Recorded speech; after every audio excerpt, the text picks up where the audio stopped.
Assalamu alaikum and welcome to the Muslim Marriage Podcast, where we talk about healthy relationships from a Muslim lens.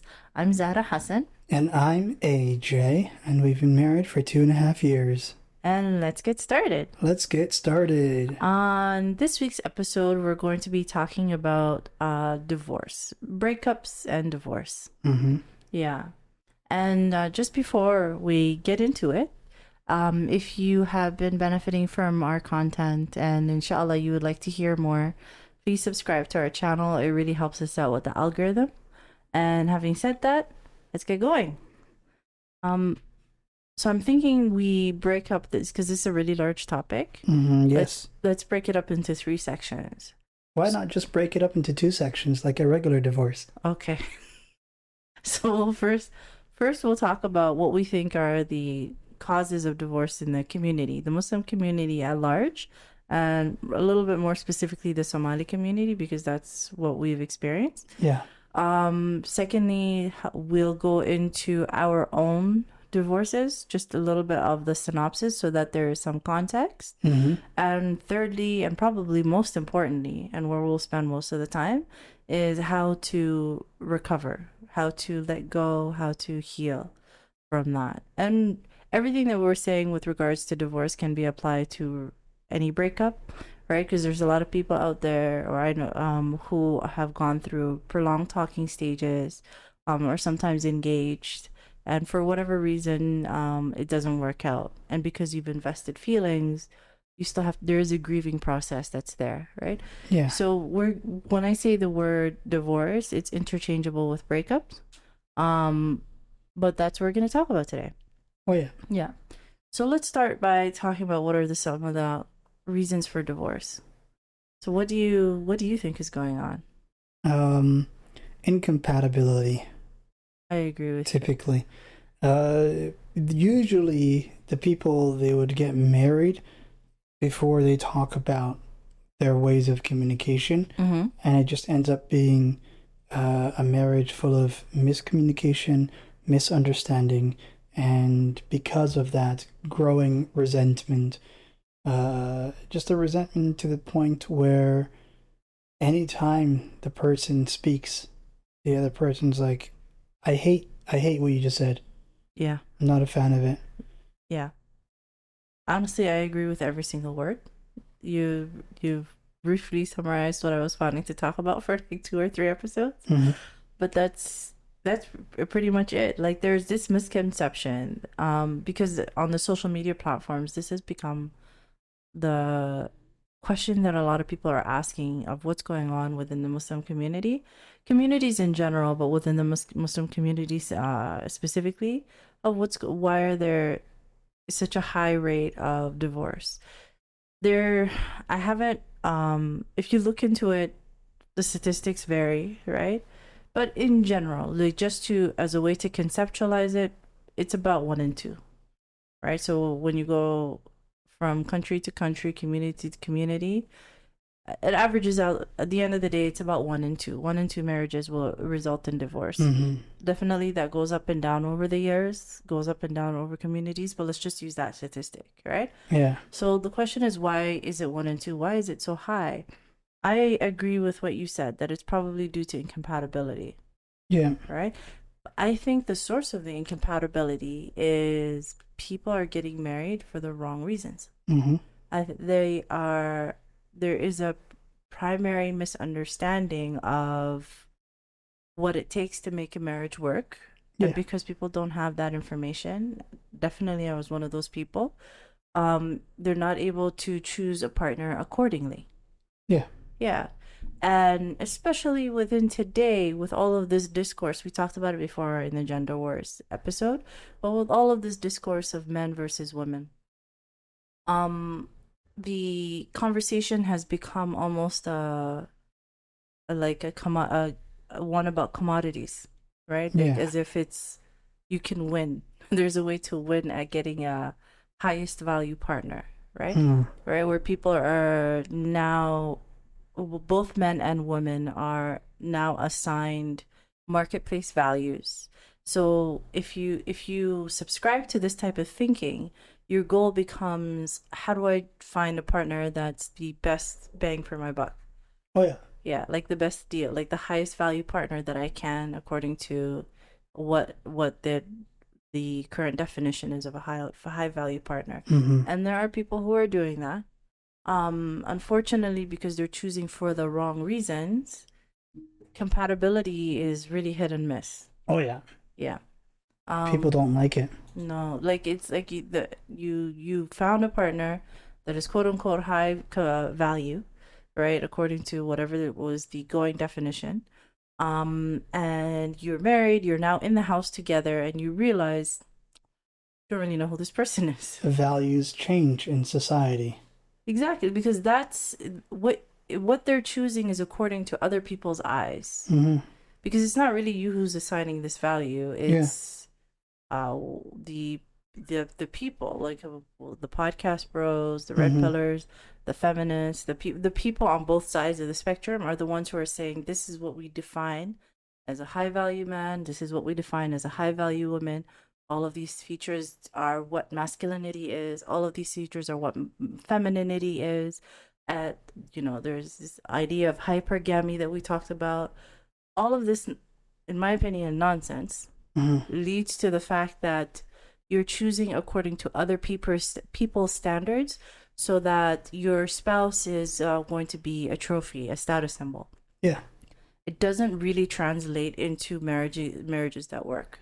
Mm-hmm. It really doesn't, because if that was the case, then all of the podcast bros would be married.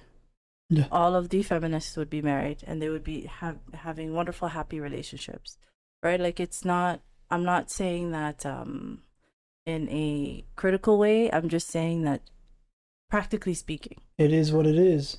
Yeah. We live in a society. We do live in a society. So this is one area where people are choosing for the wrong reasons according to the definitions within the gender wars, according to the marketplace idea of choosing that highest value spouse, Mm-hmm. status symbol, trophy. That's one way that you can end up with an incompatible spouse. Another way you can end up with an incompatible spouse, and I see this a lot in my clients, Mm-hmm. is sometimes you're going through, because in Muslim households there's this idea that a woman cannot go outside of her house unless she's married. Mm. So you have people, both men and women, but my clients are women, so that's why I'm speaking for their perspective. Is they'll be sometimes growing up in a difficult circumstances in a household where they have difficult relationships with their parents, with their siblings. Mm-hmm. They're not treated fairly. Sometimes there's abuse. And in an effort to leave, in an effort to get away from all that, let me just marry anybody. Yeah.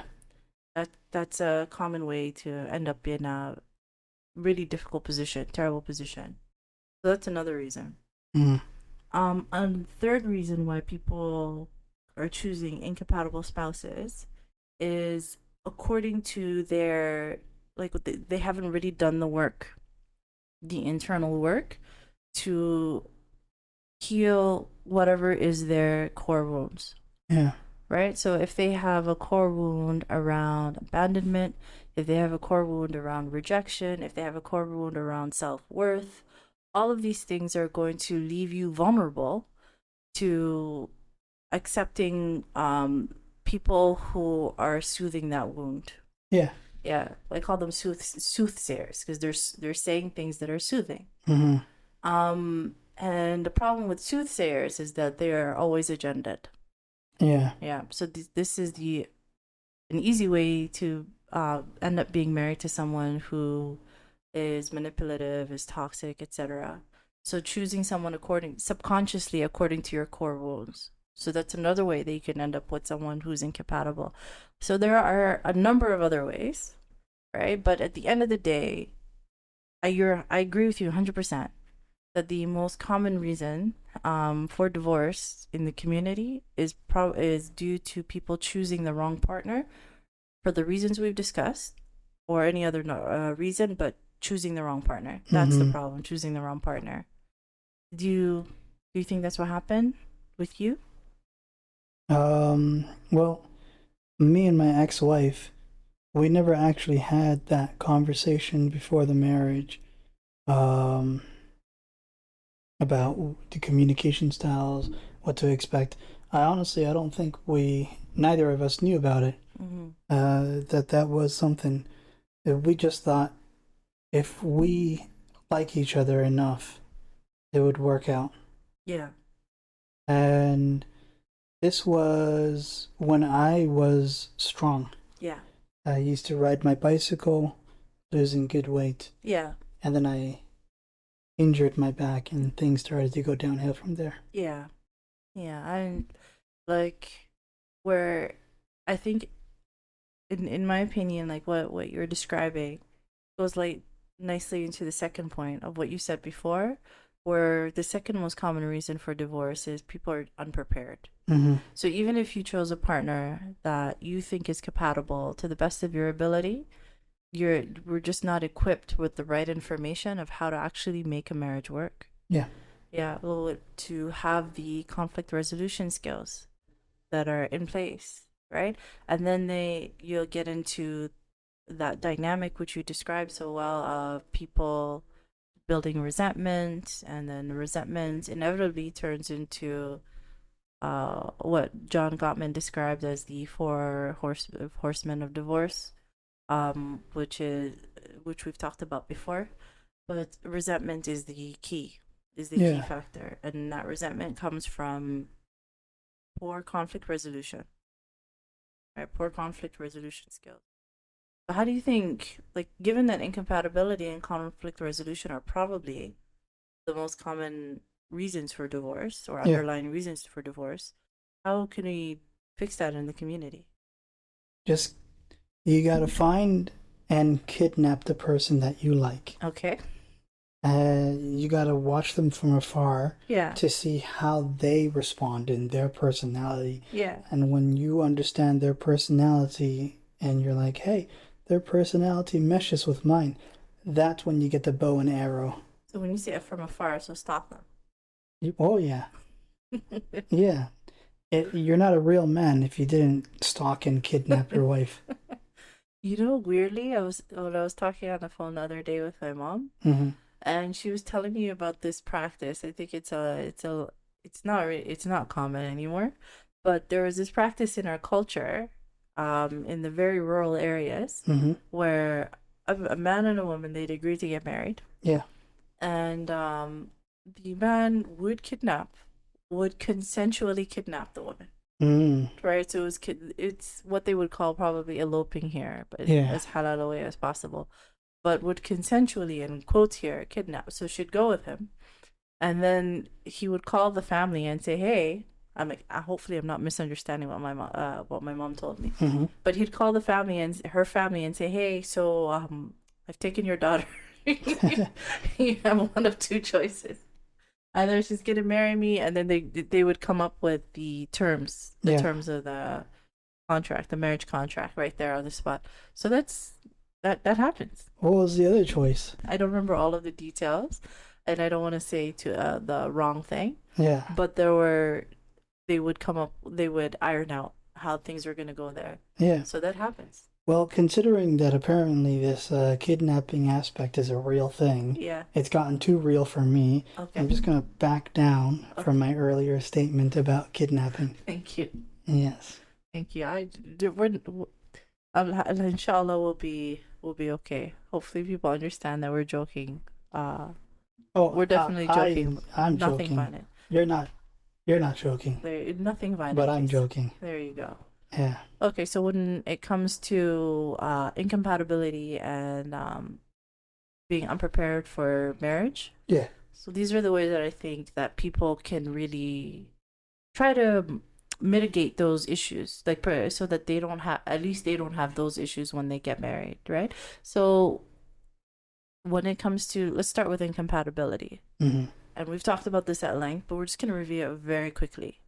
To make sure that you're choosing your partner according to, number one, compatibility, mm-hmm. right? Do you share values? So you're gonna have to find all of this information out through your talking stage by asking questions, by observing. It's a little bit involved. Talking to friends and family, asking for references, doing your research, right? To try to have an understanding to the best of your ability whether or not the person possesses these characteristics. First, are they compatible with you, right? Do you have shared values, shared moral values? Not just in religion, but just in how you see the world. Mm-hmm. Second, along with compatibility, do you share an idea of the role of the spouse in the household? Right? What does he expect from you, and what does he think that you should expect from him, and Oh, vice yeah. versa? That's the biggest part of Really compatibility. important. So important. Second, after compatibility, you want to talk about character. Is this somebody that you admire? Is this somebody who, when your children grow up, do you want them to be just like? Do you want them to be just like that? Somebody you really admire, right? Do they have the integrity? All of these things. Third was connection, right? People place a lot of importance on connection. Yeah. I would say it's important, but it's only 25% of the equation. Connection. Connection can develop. And fourth, in my opinion, the most important one is capacity. Does this person have the capacity to actually build a healthy marriage with you? Does not everybody has the capacity? Not everybody's ready. So how do you know they have capacity, right? Mm-hmm. Do they have the willingness and desire to meet your emotional needs? And this is for both men and women. Yeah. Does she have the willingness and desire to meet your emotional needs? Mm-hmm. Secondly, do they have the ability to communicate when Yeah. things are difficult to some level? Are they willing to communicate through it with you? Mm-hmm. Thirdly, are they comfortable talking about their emotions? If it's somebody who, for example, has a little bit more avoidant, is a little bit more avoidant, attachment insecurity, they're going to be very uncomfortable with emotional intimacy, Mm-hmm. right? So it's possible, but it's more difficult to make a relationship work with somebody like that. So you want somebody who is comfortable talking about their emotions and being vulnerable with you. Yeah. Because your spouse is the one person you should be comfortable being vulnerable with. Otherwise, it's just not going to work. It's just not gonna work. Yeah. And love languages, right? So are they comfortable talking about love languages? And maybe they want to take the test, right? So that you understand if there's compatibility there. It's not so much as what exactly is their love language, is are they willing to have that conversation with you, Oh, yeah. right? So you can take it as an opportunity to see whether or not the vulnerability is there. Quite literally. Yeah, so that's how you assess for capacity in a nutshell. So we said compatibility, character, connection, and capacity. That's how you evaluate whether or not this person is a right person for you. They definitely, when I talk with my clients, we go a little bit more in depth with specific examples of how to assess that in real time. But just with that blueprint, make sure that it'll help you to make sure that you're choosing the person who's actually right for you. Oh, yeah. Yeah. When it comes to the conflict resolution, if you're masjid, if you have access to premarital counseling, please, please, please, take those premarital counseling classes. Yeah. If your masjid or a community doesn't offer them, there are so many wonderful coaches, not just me, but there are so many wonderful coaches who offer premarital counseling. Sometimes you'll find free resources on the internet if you just type that into Google and YouTube. Do what you can to make sure that you have an understanding of how to do conflict resolution before you're married. Otherwise, you're going to be reinventing the wheel, a lot of trial and error, a lot of headache, and there's no reason to stress yourselves out. All around sadness. Absolutely. Like we went through in some detail of how to establish those conflict resolution skills in our second episode, the first year of marriage. So if you are curious about that, I recommend you go back and listen to that episode.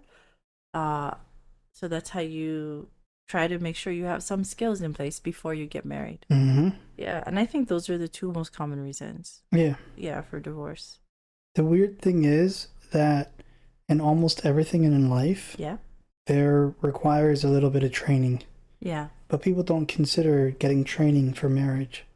Honestly, I agree so much. Like if you go into a job, Hmm. right? Like if you're hired to be a mechanic, Yeah. they don't just say, "Here's a wrench, good luck.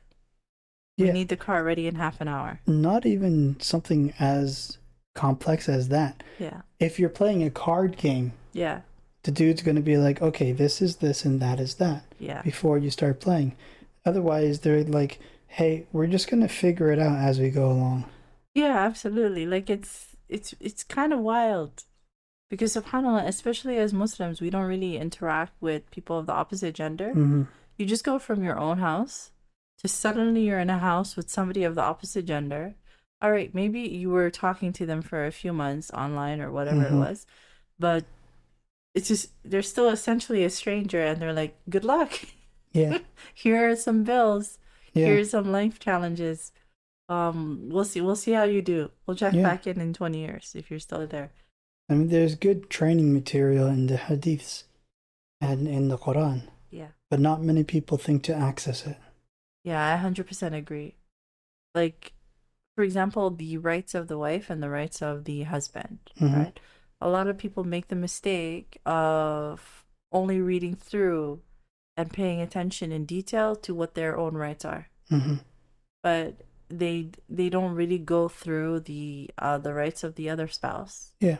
And the mistake with that is you're not going to be asked on Judgment Day, did you receive your rights? Mm-hmm. That's not what the question is. The question is, did you give your spouse their rights? Mm-hmm. So when it comes to some Islamic training on how it is that to conduct yourself within marriage, Yeah. definitely that reading the rights of your spouse is a good place to start.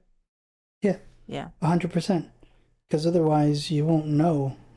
Like, if you're infringing on their rights, if you don't know their rights, Absolutely. they're not going to tell you, this is my right. They're not going to tell you that, right? Yeah. They're not going to say it. Yeah, definitely.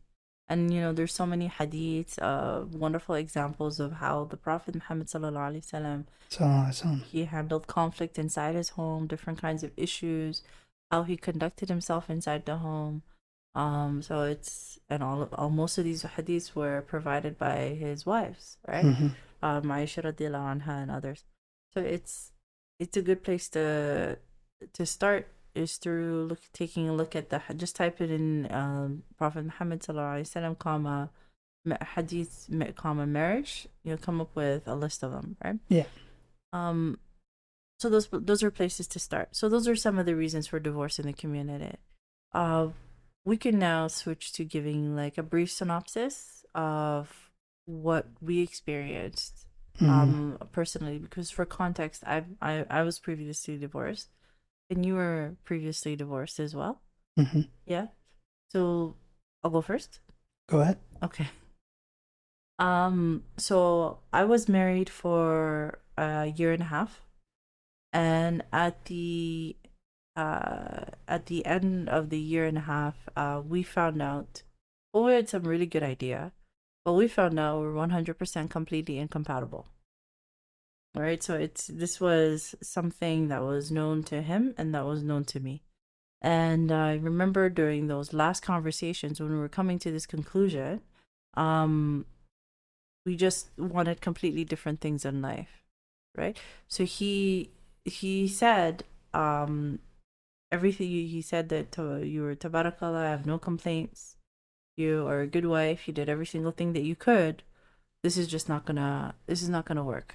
There's a serious compatibility issue here, right? I think like only God knows, but we'll talk about it later when it comes to the healing phase, right? But one of the things that you can do for yourself to recover is to give yourself an explanation. It doesn't have to be right, but it has to make sense to you. So the explanation that I gave for myself is that there was an issue with attachment insecurity, right? So in that situation, for those who are familiar with the language, I was very anxiously attached. And part of that reason for that was I think that he was probably very avoidantly attached, right? And that meant that there was just a complete clash in not being able to meet emotional needs, right? Not and for that reason, Alhamdulillah, it was very amicable. We just came to the conclusion, oh, this is not going to work, and it ended after a year and a half. And after that happened, Alhamdulillah, I went back to my parents' house, my mother's house, where I spent some time to heal from the situation. Right? Mhm. So even though it was a relatively, in the grand scheme of things, it was relatively short. It was a short marriage. Um, there are still always going to be that idea of making plans around that marriage. So, for example, if you go to school and you spend your whole life, doing a degree in architecture, and then you get hired in architecture, and I don't know if let's say there's a license. I'm not sure if there's a license. Let's say there's a license, and that license suddenly gets taken away. So now you're going to have to come to terms with the fact that the way that you imagine your life is going to be is not going to be at all. Mm-hmm. You're going to have to start from ground zero. Yeah. Yeah. So that was the biggest part of what it was that I struggled with, is trying to understand how I was going to put life back together. But that's a brief synopsis. Mm-hmm. You want to go through what it was like for you? I used to work in a warehouse. Yeah. Right. Yeah. And I used to also ride a bicycle. Mm-hmm. And when I started working at the warehouse, Mm-hmm. I was like 210 pounds, 220 pounds. Yeah. And I was losing weight. Yeah. Rapidly. Mm-hmm. Right. Like 2 pounds a week. Yeah. My goal was to get down to 170. Yeah. And at about 200 pounds or so Mm-hmm. is when I got married. Mm-hmm. Then at about 190 is when I broke my arm. Oh yeah. And when I broke my arm, I switched to like working security. Yeah. Security guard. Yeah. And security guard, it's a sedentary, basically lifestyle Yeah. position that I got. Yeah. So with me now going from very active, Mm-hmm. me and my ex-wife, we used to go out, we used to walk around, we used to just do all these activities that just required moving about. Yeah. Then halfway through, I injured my back. Yeah. And after I injured my back, I could no longer go out. Mm-hmm. I had to stay home. For a while. For a long while. Yeah. I lost motivation to go outside, Mm-hmm. and it affected the marriage, because she still wanted to go out, right? She still wanted that mobile lifestyle. Mm-hmm. And I started gaining the weight back again. Mm-hmm. Actually got even bigger than I was before. Mm-hmm. And eventually, we were married for about 3 years or so, Mm-hmm. right? And I never really recovered with my back. And we sort of had a falling out with regards to our communication. Yeah. I feel like there was some resentment on both ends with Okay. regards to that. For her, we lost the ability to go out because I couldn't walk very well. Yeah. And with me, I wanted to just live in the most cheap way possible, like save financially. Yeah. But she wasn't comfortable with that, Mm-hmm. right? And so then after 3 years, we got divorced. Mm-hmm. And my recovery process after the divorce, I moved back in with my mom. Mm-hmm. My dad was in Africa at the time, Somalia. Mm-hmm. And about 3 or 4 months after I moved in, Mm-hmm. my mom and my 2 brothers also went to Somalia. Mm-hmm. And now it was just myself and my other 2 brothers, Mm-hmm. the eldest of the brothers. Mm-hmm. And I was still working security, right? And I was very depressed. Yeah. I was very sad, to the point where I didn't care about being alive any longer.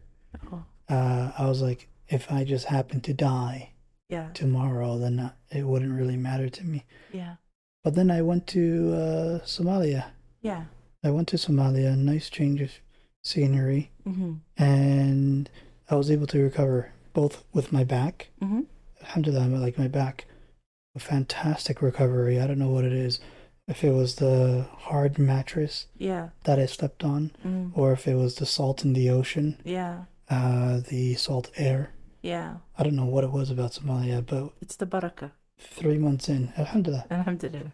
3 months in, my back was just completely better, Yeah. as if it was no pain. I would Mm. walk around, nothing, no pain, right? Um, and then I came back over to Canada, and I talked to my sister Yeah. about it, and I told her my experience, and she was like, "Bro, you were depressed," and I'm like, "What? No, I wasn't. Yeah. No, I wasn't. No, I." And then I thought about it. I'm like, "Yeah, I was." So while I was going through it, Mm-hmm. I didn't think I was depressed, Mm. right? I didn't think I was depressed. It took my sister telling me, "No, that's depression," for Yeah. me to realize, okay, yeah, actually. So now, after that experience, I understood depression better, right? Like, but people, they'll just say, if you're depressed, just be happy, right? SubhanAllah. And sometimes you don't even know. No, a lot of times, yeah, I agree. You don't know, especially in our community where it's not the language associated with it isn't common, so we don't think that. Hmm. Yeah. How long did it take for to recover to get back to baseline? The whole process was like 8 months or so. I was living at my mom's apartment, Yeah. and then about 4 months or so in Somalia. Mm-hmm. I think the last 2 months, I was very happy because my back was tip top shape. I was Alhamdulillah. actually able to go outside, play basketball, run around. Yeah. Um, I felt a sense of self worth come back into me, albeit for the wrong reasons because the girls that wanted to talk to me wanted me to take them to Canada, Yeah. but it made me feel desirable. Yeah. Right? It made me feel wanted again, and that really helped. Alhamdulillah. I guarantee that wasn't the only reason they weren't interested. But so it altogether was about a year. Yeah, pretty much. A year. That makes sense. It took me about 2 years. Hmm. Yeah, it took me about 2 years. Like the first, I would say 6 months was just time of doing the autopsy of what was it that happened, Yeah. like what went wrong. And then I would say the next year and a half, I got to work, right? So it's working while sad, working while depressed, and alhamdulillah, eventually I came back to baseline. So if we now switch up to talking about what that recovery process looks like, Hmm. right? So for when somebody goes through a breakup or a divorce, there is a baseline level of grief. Yeah. Yeah. So there's like there is an expected amount of grief to go through.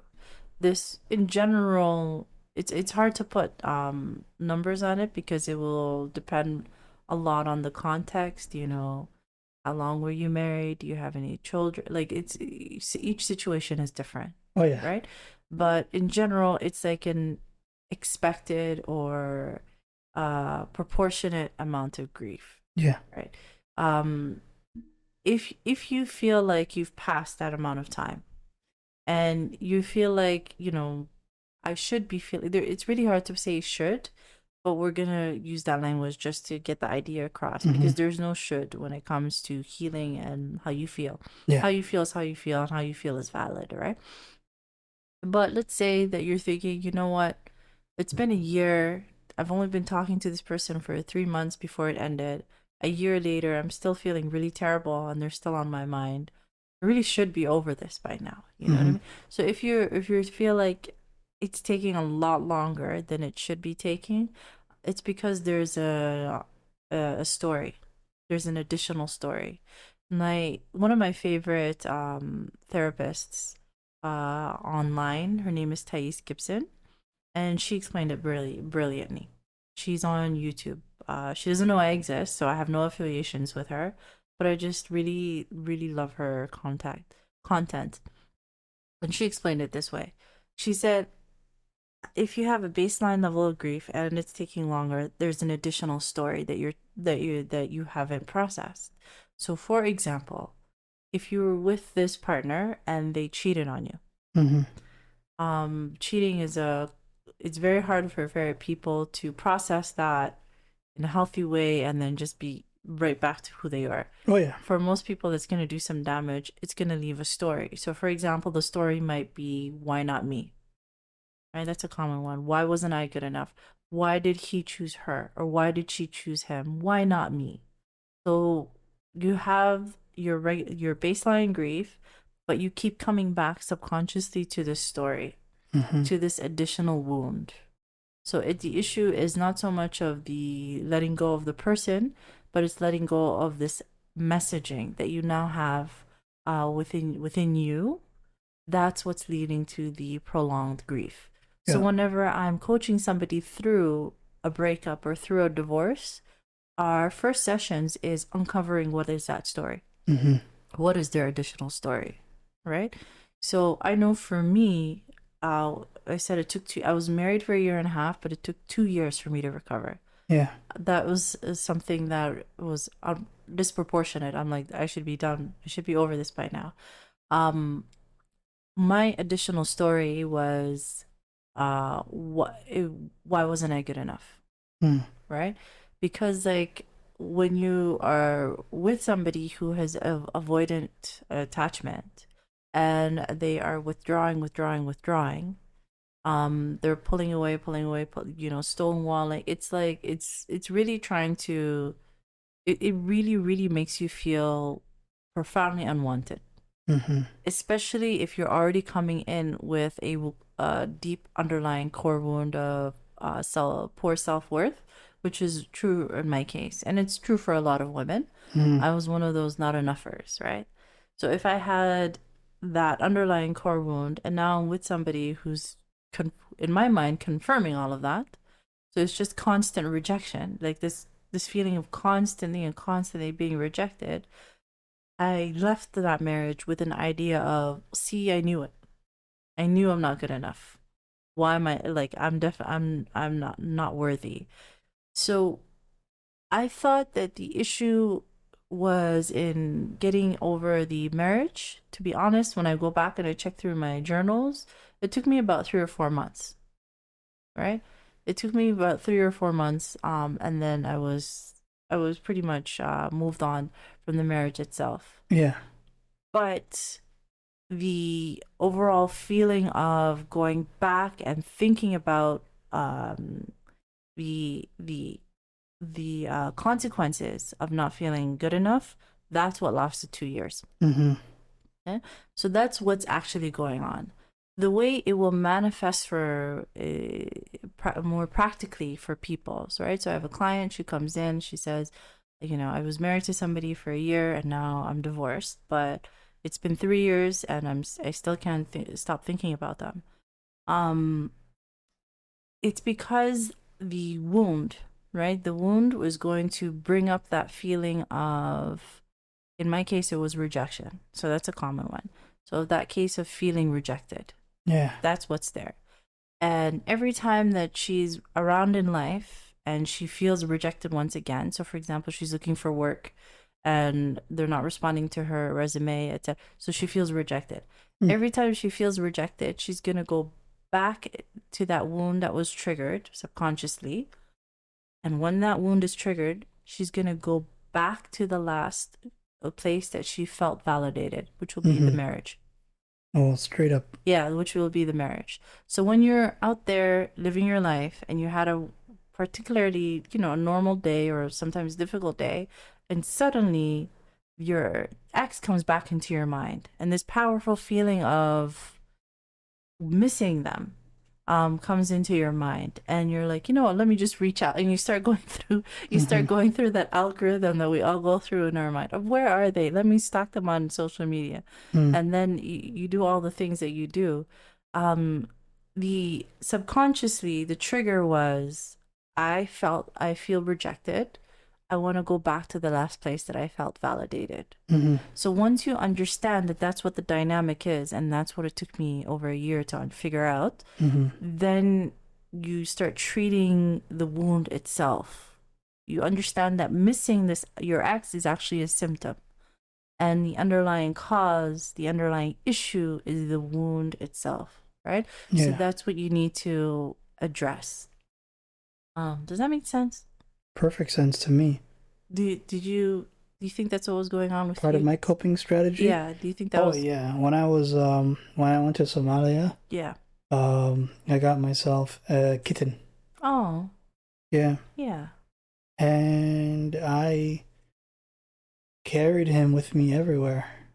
It was a sight to behold. People were like, "Who is this guy walking around with a kitten on his shoulder?" Literally, just had the kitten on my shoulder. Yeah. And it made me remember Yeah. that I had some sort of ability to care for someone. And now I'm happy that I had that kitten. It helped you. In more ways than one. It killed a lot of cockroaches. The cockroaches in Somalia are huge. Yeah, I've heard. Yeah, massive. And they had lizards as well. This thing would run around and just kill all the lizards and cockroaches in the house. Whole circle of life going on.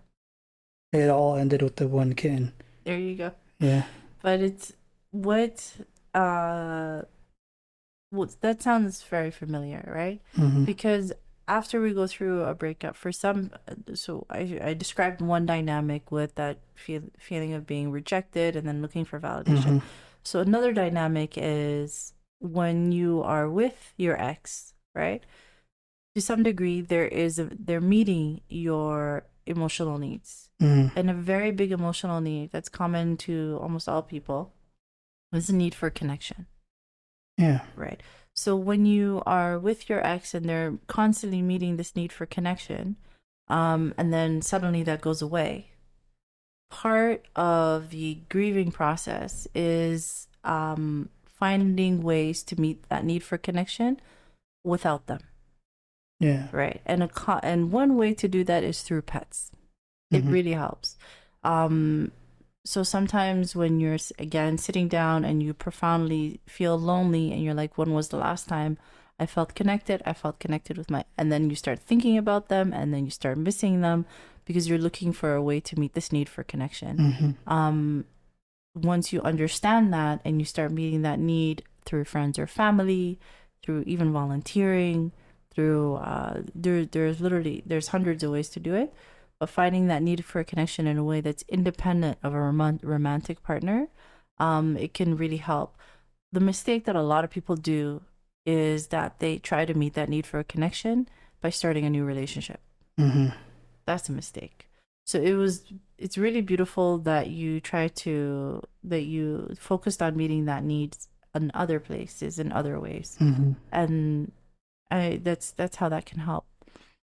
So the people who try to meet the need for connection by starting a new relationship, right? If that's why you're starting a new relationship, it goes back to what we were saying in the beginning of people choosing a spouse for the wrong reasons. Yeah. If you are looking to get married because you are in pain and you want the pain relief of someone being there for you and mitigating the loneliness and all the things, the problem is you can't see who you are choosing clearly. Yeah. Yeah. And you're at a much higher risk for choosing someone who's at best incompatible and at worst abusive. Yeah. It's a real problem. Yeah. Huge problem. This is why I tell clients when you're out there and you're meeting somebody, it's a good idea to ask them when was your last relationship, your last significant relationship. If it was less than a year ago, there's a good chance that this person is looking for pain relief. Yeah. Right?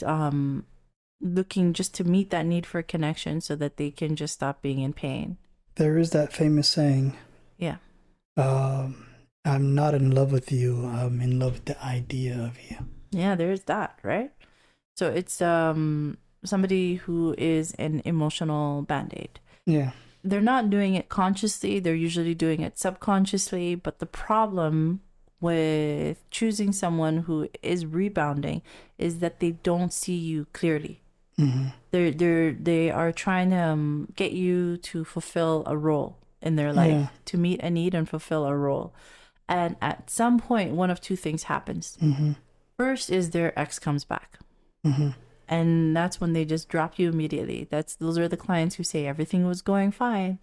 You know, we were getting ready. We were talking about getting engaged, married. We were setting the date for engagement. And then suddenly he just reached out and said it's over. He said it's incompatible. It's not going to work. Mm-hmm. Those are the situations where the ex came back because they were waiting for them. Yeah. The second thing that could happen is that they could heal, right? To some degree, they could, if you meet that connection and if enough time passes, eventually they heal, they let go, they move on from their ex, they become emotionally sober, and they now look at you and see you for the first time with fresh eyes. Mm-hmm. You don't want to be in a position that you are emotionally invested in someone who is now trying to decide whether or not they want to start a relationship with you, right? Like should I? You might be totally not compatible with them. You might not be who they would have chosen had they been emotionally sober. So it's a painful position to be in. Mm-hmm. So that's why I say if somebody is less than a year out from a relationship or a marriage, then I wouldn't risk it. Mm-hmm. I wouldn't risk it. Like they might choose you, but there's a good chance that they won't choose you after they feel better. So there's no reason to risk it. Yeah. Yeah. So that's the meeting the need for connection. Yeah, so I think there were similarities in how you and I addressed our issues. Like I think my story of poor self-worth and your story of the trying to find that meet that need for connection are probably the two most common stories that people have underlying that are preventing them from letting go and moving on. Other common stories is guilt. Yeah. Like if something happened within the relationship, maybe you cheated, right? Maybe you were emotionally unfaithful. Maybe for whatever reason you feel guilty, and that guilt is preventing you from letting go and moving on, right? Yeah. So that could be a common story. Like there's an infinite number of stories, but if you're in a position where you feel like you should have moved on and you haven't moved on, it's because there's an underlying story. You need to figure out what that story is. You can do that through journaling. You can do that through talking to somebody, like a coach that can help. You can do that through there's a lot of good resources online. I recommend Thais Gibson, right? She has a lot of great content about how to recover from a breakup based on your attachment style. So that's a lot of great that's one way to get some very good information. But figuring out what your story is, right, and then dealing with what the story is the way that you're going to be able to let go and move on. Yeah. Let's say there is no story. Let's talk about just the baseline grief. Scandal. Let's just say that somebody got divorced, right, is going through a breakup. It's just a regular breakup. There's no core wounds. And now they have to figure it out and process it. Yeah. And so the question is, how does that go? I would imagine a lot simpler, no? It is going to go simpler, but it's still a very painful process, right? They have done studies where I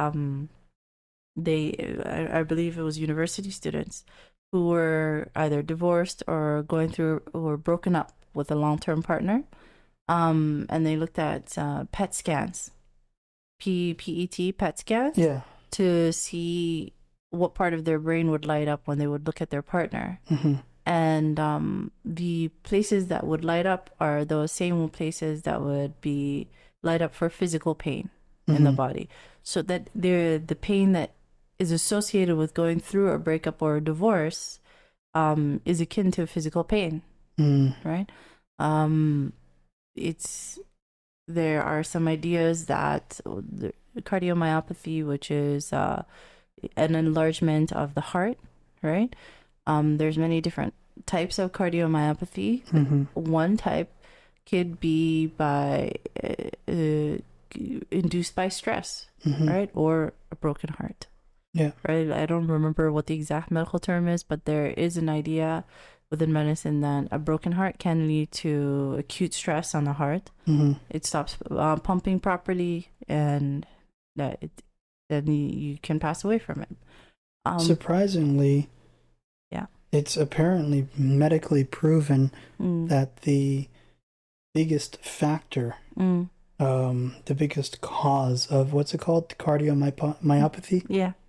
Did I say it right? Yes, you did. The biggest factor is love. Oh. All right. It's beautiful. If you get pumped full of love, Yeah. your heart can grow even up to 3 times as large. The Grinch. I don't know who that is. It was a different source, a Yeah. medical journal of some kind. Yeah, I got it from a different source. It might have been like on TV or something. Yeah. All right. Okay, but it's that's what that is. So the idea is that not to minimize the pain when somebody's going through a breakup or a divorce, it can be very painful. And the way to manage that pain is, in my opinion, with knowledge, right? Oh, yeah. By having some understanding of what it is that's actually going on, and based on that understanding of what's going on, developing a strategy that can give you some tools to minimize the pain when it gets too bad, right? So what is it that's actually going on? There's many different ideas. Over the years, when I started my career with coaching people, it was primarily coaching people through breakups and divorce, right? And I've literally spoken to hundreds and hundreds of clients, coaching them through, so particularly breakups and divorce. And over time, you start to see a pattern, right? So the pattern that I saw, based on what I've seen, is that when you form a connection with somebody, a strong connection with somebody, it's almost a bond. It's like almost a physical thing. It's almost a physical, tangible bond between the two of you that's invisible. Yeah. And when that bond is broken, it's again that physical pain. Yeah. In order to cope with that pain, your mind and your subconscious tries to sort of trick you into thinking that the bond is not broken by reminding you a lot about your ex. So this is why only God knows why, right? Yeah. But this is my understanding of probably why the dreams happen. So right after a breakup or a divorce, what happens? You start dreaming about them all the time, right? And those dreams are very annoying. It's like your mind is betraying you. It's a pseudo bond. Yeah, exactly. That's exactly what it is. Or you go around and literally everything reminds you of them. Right? Like if you hear a certain song, if you see a movie, if you go to so many things remind you of them. Yeah. Like the air reminds you, the moon itself can remind you. It's very frustrating. Strangely enough, if a car gets turned on and goes vroom, vroom, vroom, you're like, she used to fart just like that. Oh God. Okay, I'm not sure what to say. All right, that's funny. That's a guess. Vroom, vroom, vroom. Okay, so everything will remind you of this partner to create. I really like what you said, this pseudo bond, right? So that when you start having the dreams, I would wake up in the morning and just say, "This is my mind trying to create this pseudo bond." And this is a normal part of the grieving process. Just being cognizant, having the knowledge of what it is that's happening helps, right? It helps because it prevents you from attaching other meanings. Because when you start attaching other meanings to what the things that you're feeling and experiencing, that's how you develop an additional story, and that's how you have a very long, prolonged grieving process. It just makes it all worse. Yeah. Not fun at all. Exactly. So just stick to what is it that's happening. All right. So say that to yourself. It helps. Another thing is that what we were speaking before with connection. It's a Yeah. real human need. Who was it, Tony Robbins, that described the six needs of that all people have. Mm-hmm. One of them was the need for connection, right? Mm-hmm. The the when you are in that relationship with somebody, right? There are different pockets of time, different spaces of time in your day that they occupy. Mm-hmm. And there are different places in like physical places in your life that they occupy. Yeah. So a bunch of little spaces. When that connection is broken, there's suddenly a lot of little vacuums that you're not aware of. So for example, if they texted you good morning every single day, Yeah. the morning is going to be particularly painful. Mm-hmm. If you were married to this person and this person would every night before you're going to bed, you'd have a conversation, you'd use that moment to reconnect. Nighttime and going to bed is going to be painful for you. Mm-hmm. So the pockets of time where that person is absent, you want to be ready, right? You want to be ready during that time by scheduling either a distraction with your friends or family, Mm-hmm. but ideally someplace where you can meet that need for connection another way, Yeah. right? So if the morning's hard for you, schedule with your friend, be like, hey, can you text me good morning? That would really help me out. That's the definition of a bromance. A bromance or a cismance, right? Mm. Right? Or a sister. You can ask your sister to do that. Mm-hmm. But just be strategic about those times in the day.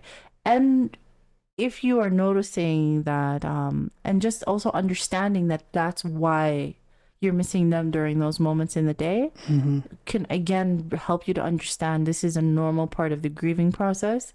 It doesn't mean that they and I were soulmates, Mm-hmm. because the more painful it is, the meaning that a lot of people attach is the reason why this hurts so much is because they were the only ones for me, and now there will be no one else for me. Mm. That's another common story, right? Because if you tell yourself and you develop this very strong belief that I'm never going to meet anyone who I connect with on the same level that I connect with them, that's why I'm in so much pain, Mm. you're going to continue to be in pain for a long time. Mm-hmm. And to be honest, that's not true. Yeah. Yeah, that's not true at all. You can connect with thousands and thousands of people in this world. Mm-hmm. The way that, so go ahead. The way that I see it, Yeah. it's akin to like stubbing your toe. Mm-hmm. Right after you stub your toe, you're like, I hate this feeling. It's the worst feeling in the world. I'm never gonna experience this again. I just can't handle it. Yeah. But then you recover and you feel good, and you're like, all right, time for round 2, and you kick the table again. There you go. Eventually time will take care of it, right? Yeah. But when it comes, so I just want to reiterate, like, this is what I tell my clients who think there is nobody like him and I'm never going to have a connection like that with him ever again. Mm-hmm. Yes, it's true that there's nobody like that individual because individuals are unique, right? Yes. And the connection that you had with that individual was unique, but the intensity of the connection, the strength of the connection is not. Mm. In the same way that a parent has multiple children. Yeah. They love, each child is different and they have a different relationship with each child, but they love all their children equally.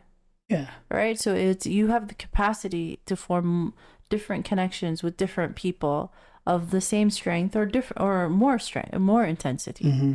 So it's they're not the only ones. You're going to be okay. There's so many women in this world. There's so many men in this world. You're going to be just fine.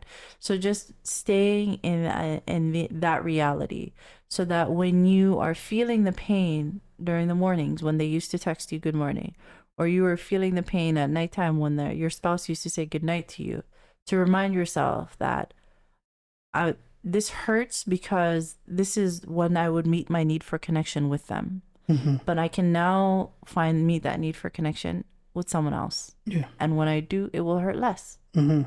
Right? So that's when you reach out to your friends. That's when you go spend time with your pet. Yeah. That's when you schedule your volunteer hours, etc. Yeah. For those of you that need an example of this, Okay. it's like when you try to go on a diet, Mm-hmm. You alter your eating habits, Yeah. and for the first couple of days or even weeks, yeah, it's an awful experience because you're not eating as much as you used to, right? Yeah. You're not eating as frequently as you used to. You're hungry all the time, but eventually your body gets used to it, and then you develop your new normal. Yeah. Yeah, absolutely. Exactly. Like you can adapt. Yeah. So that brings us perfectly to the next point, right? So we spoke about during the normal baseline grieving process, understanding that there's a broken bond there. That's why you feel the physical pain. That's why you have the dreams, right? Number two, understanding that there's pockets of time where they used to, where you now have, where your partner used to be, that there's now a vacuum. So that's why those pockets of time feel so painful, right? And as part of that, understanding that you can have a strong connection just as strong with someone else other than them, right? So having those three understandings, that's what we've talked about so far in baseline grief, right? The fourth understanding is that as long as you go through the process, eventually you'll be okay. Yeah. Every single person is eventually okay, and you are no different, right? Like there are people who've been married for decades, and they're okay. Yeah. If they can get through it, you can get through it. So it's just a matter of staying, understanding that it really is just a matter of time. So holding onto the reality of what it is you're actually going through, right? Not attaching additional meanings to it. Staying in what's real and saying, this is me going through a breakup, and this is what I'm experiencing is normal, and let me just get through it one day at a time. Eventually, one day you'll get past it. What I used to tell clients is, if you need to, choose a date on the calendar, right? 3 months is a good point, because most of my clients are past they've let go after 3 months. So I'm like, choose a point 3 months from now. Literally mark it down on the calendar and say, I'll be healed by that date. So every time you're going through a particularly painful day, especially in the first 2 weeks, the first 2 weeks are the most difficult, the hardest, because the dreams and everything are still going on. Just go back to the calendar and say, okay, another day down, I'm one day closer to being healed. I know it seems arbitrary, but it actually helps. It keeps you grounded in the reality that this is all normal. It's one day at a time. Yeah. So that's the overall picture of how it is that you go through the healing process, baseline healing. And we also spoke about some of the common additional stories and how to avoid them, how I avoided them, how you avoided them. And I think that's most of divorce and breakups. Yeah, sad topic, but it had to be said. Yeah, it's like what we're trying to do here is we're trying to go through, we're almost done, of going through the first 10 topics that I think that are giving the baseline information with regards to relationships, right? I was, going through the talking stage, speaking about how to deal with the talking stage, talking about the first year of marriage and conflict resolution, talking about loyalty and trust, talking like all the things that are the important topics, and creating that mini database. Absolutely. Once we've set the groundwork and the foundation, then we can actually start talking about quantum physics, and that's where it gets wild. That's why we did this podcast. That's the whole point. Listen, we're subtly training you guys to become scientists. That's what it is. Yep. Yeah. Cat's out of the bag. Actually, before we finish, the last thing I want to say about baseline and breakups, so we spoke about 4 things. The 5th thing is to understand that the process has ups and downs, right? So it's not a linear healing process. It's an elevator. It's like it's a wave, right? It goes up, down, up, down, up, down. It's an elevator, roller coaster. So you're gonna have good days, and you're gonna have difficult days. T-Pain? Is that his name? I'm not sure who. T-Pain. I think that's his name. Okay. Up, down, up, down. Oh, that guy? Up, down. Yeah. Hence the pain. All right, but the you're gonna have difficult days, right? So whenever you have a difficult day, remember that you need to go through a certain number of difficult days to get to a point where you are healed, right? They will become less and less and less in frequency over time. It's just a rite of passage. It's just a part of the grieving process. It's completely normal. When you're having a difficult day, what I would tell clients and what I did for myself is I would rate it. Is it mild, moderate, or severe? If it's mild, you have a set of strategies, moderate set of strategies, and if all of that fails and it's a severe day, you have a set of you take it easy on yourself. You know, that's for personally what I would do is I would just cancel everything, stay at home, and rewatch old episodes of The Office. That's what was very soothing for me because it was very familiar. So you just find something that makes you feel good. Of course, halal, but if it makes you feel calmer, like yourself, that makes you feel good, that's soothing. And then you just take it easy on yourself on those days. There you go. Yeah. So and eventually, inshallah, one day you're gonna look up, you're gonna look back and realize that, you know, I forgot to be sad about that person for like a week now. Yep. Yeah, that might trigger another sad episode. it'll go away too. So that's a general synopsis of the healing process in terms of divorce and breakups. So I think now we're done. I think this is the actual end. Alhamdulillah. Alhamdulillah. Did you want to add anything to this that we missed maybe? No, yeah, you summed it up and surmised it so perfectly. Jazakallah khair. I appreciate that. Guys, don't kidnap women. Please don't. Don't do it. And it's not worth it. It never works out. And on the other side of it, when you're finished your healing process and you decide that, you know what, I'm ready and I want to find a spouse, tabarakallah, there's a lot of wonderful people that you don't even have to kidnap for them to like you. Absolutely. So, and the future is very bright for both men and for women, right? My clients are primarily women. And I can tell you 100% that my clients who were previously divorced find partners much faster than clients who were not married, right? We talked about that, reasons for that in social media and on other places. Yeah. But I think it's because when somebody is previously divorced and they have that experience, they know what they're looking for. Yeah. And they know what they're not looking for, what they don't want much more clearly. So they're able to filter out the wrong people faster and recognize the right people faster. Yeah. And at the same time, there is this stigma in the community against people who are divorced that actually works in your favor, because the people who hold that stigma tend to be people the ones who are inexperienced. Yeah, the ones who wouldn't be compatible with you in the first place. Yeah.